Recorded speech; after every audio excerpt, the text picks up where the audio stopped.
The amnesty bill was proposed in an attempt to heal the national trauma that resulted from the expulsion of 10,000 Jews from their homes in Gush Katif. INN-TV reports.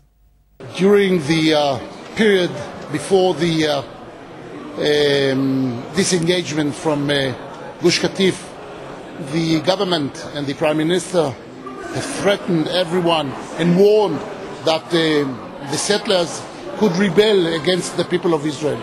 In the run-up to the 2005 disengagement, which expelled 10,000 Jews from their homes in Gaza, Jewish nationalists waged a campaign of protests and sometimes civil disobedience in a desperate but ultimately futile attempt to stop the retreat from Gush Katif.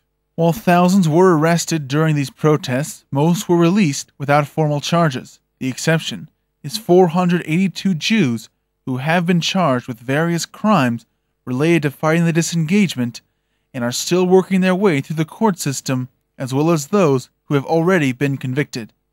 Now, a Knesset bill which would grant amnesty to those Jews whose actions incurred no risk of personal injury or loss of life passed its first reading. And I asked yesterday, during preaching for and trying to convince the members of Knesset to vote in favor this law, that this is a time to bring again to understanding between right and wrong, between the left side and the right side.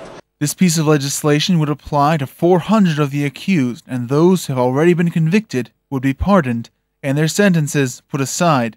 The supporters of the bill hope it will be the first step in healing the rift generated by the destruction of the Jewish communities of Gaza by the Israeli government 3 years ago. I thought that this law is something which is a need for the people of Israel, for the ability of all of us to live together. And I believe that this is a time to pardon. This is a time for understanding. This is a time to cure what the handing over of Gush Katif did to the people of Israel.